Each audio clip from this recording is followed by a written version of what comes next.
Unit 2, Lesson 7, the distance formula. Number 1, use the graph below to find the length between AB and CD.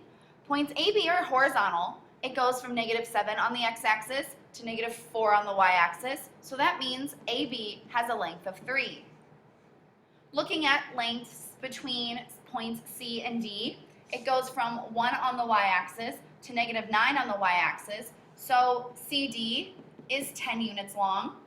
I am purposefully leaving off that little top piece. Remember, that means segment. Without it, it means length or distance.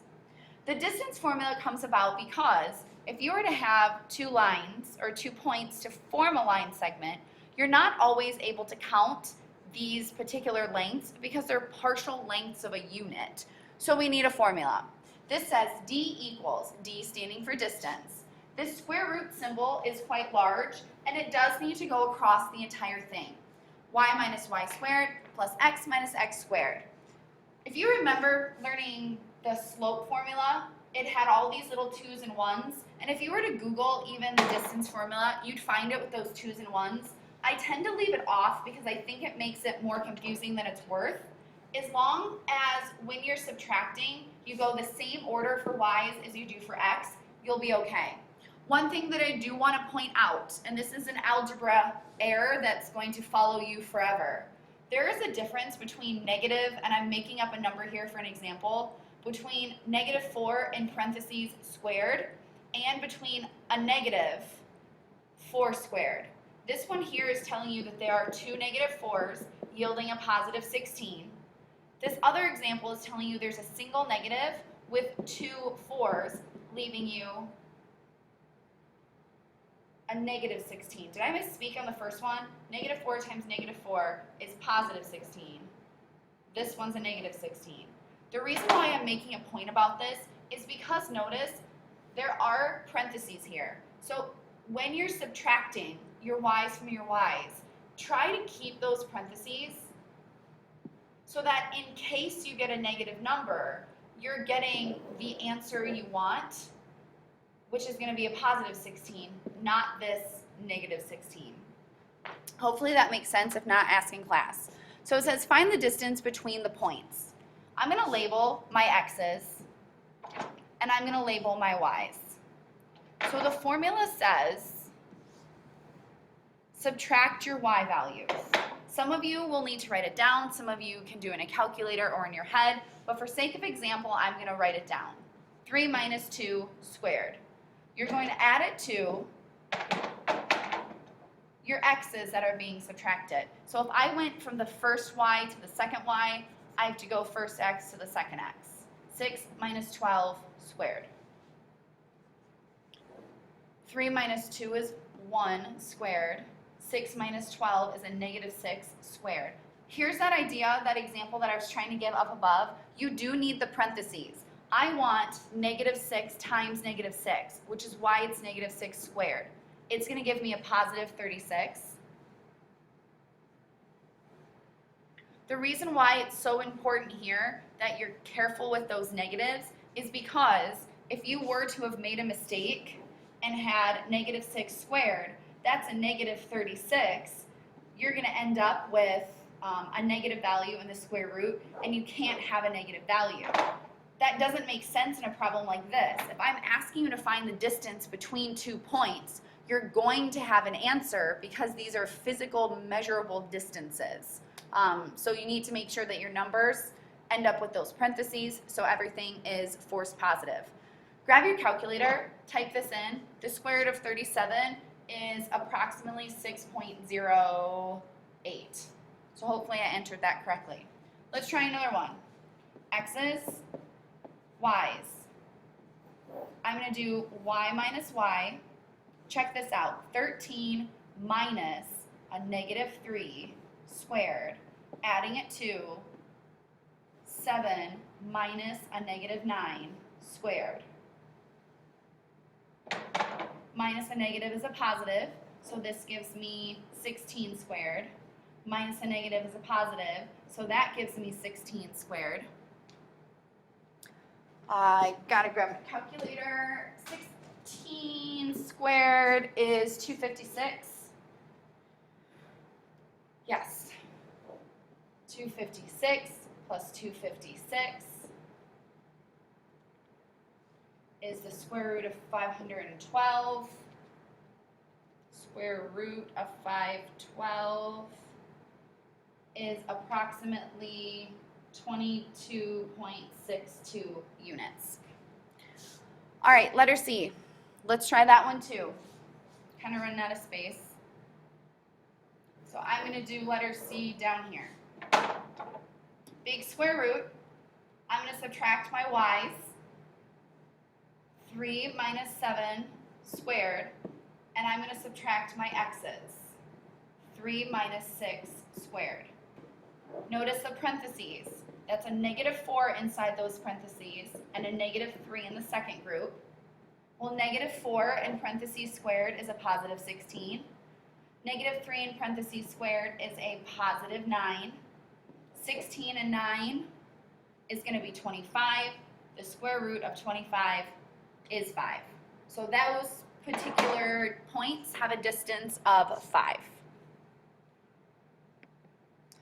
All right, so then you have, I don't know, number 4, number 3, I don't know what number I'm looking at. Number 4, it says find the distance of each line segment. I have a way that might make sense more when you're dealing with a graph than having to worry about the formula. The formula can get really hairy because of all of the negatives and the parentheses and the squaring and the adding and the subtracting and the everything. So just listen to this for a minute. So I say time out, pencils down.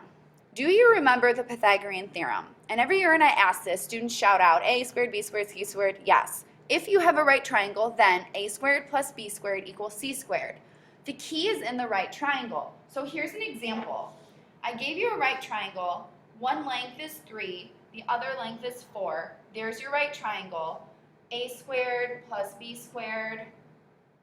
So c squared equals the square root of 25. Where'd this go? So c squared equals 25. To undo the square root, you square rooted both sides. Whatever, c equals 5. You can apply that to the distance formula. The distance formula is Pythagorean theorem. So if I were to look, for instance, at this line that has points 1, 2, 3, -3, 0, and 1, 2, 3, 4. If I were to ask you to find me the length between those, I can't count these spaces because they're not perfect units, so we need the distance formula. Some students really stink at it because it is so long and kind of complicated. But look at it this way. If you're going to subtract, let me write it down here, your y's from your y's and your x's from your x's, your y's are a vertical distance. You can find that by looking at it. So if I went from 0 up to 4, it's 4. And if you did 3 over to 0, that's a length of 0. So instead of worrying about necessarily subtracting your y's and your y's and your x's from your x's, you can count horizontal distances and you can count vertical distances, and any horizontal and any vertical are going to be perpendicular. So you're able to use Pythagorean theorem kind of to work through the distance formula. Look at this one more thing. Do you remember slope from algebra? Slope was y minus y, x minus x. Look at your distance formula. Your distance formula has a y minus y in it and an x minus x in it. Do you remember what we called slope? We called it rise over run. So again, this idea of y minus y is your rise of a line. So think about this problem now. Instead of worrying necessarily about all of the subtractions and the y's and the everything, what if you thought about the distance formula instead?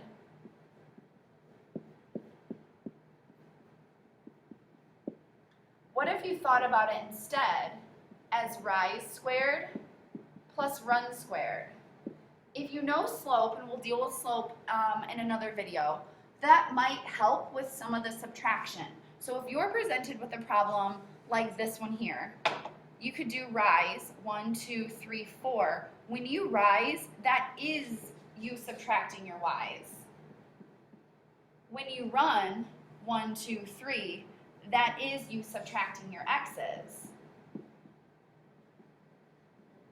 And it works out to be the same thing. 16, 9, square root of 25, which is 5. I don't know if that helps.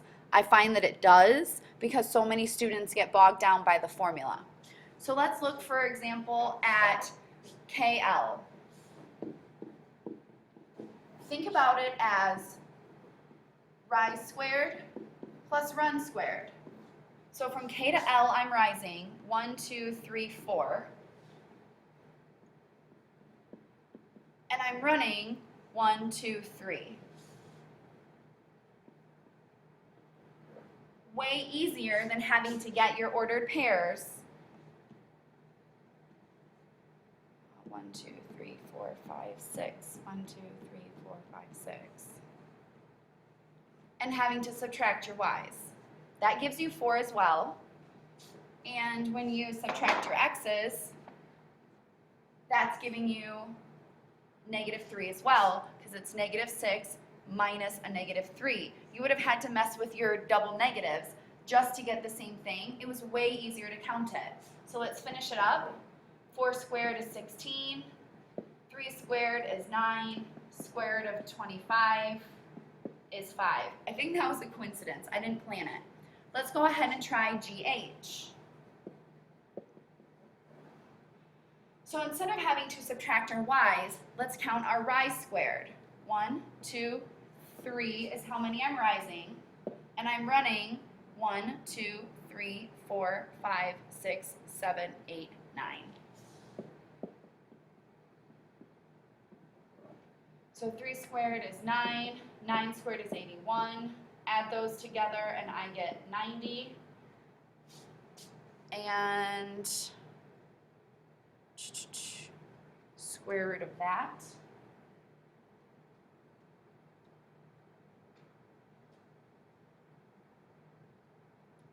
is approximately 9.49.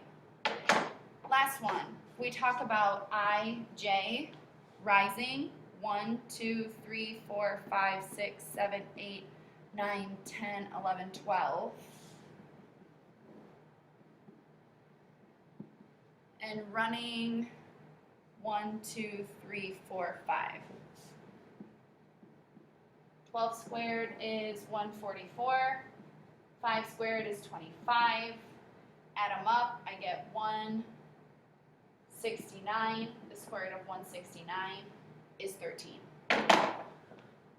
Hopefully I didn't confuse anybody with my rise squared over run squared. But rise squared plus run squared, but I think it might be better in the long run than having to worry about the y's and the x's and which ones am I adding and which ones am I subtracting. So there it is. Do the best you can and let me know what questions you have. Thanks so much.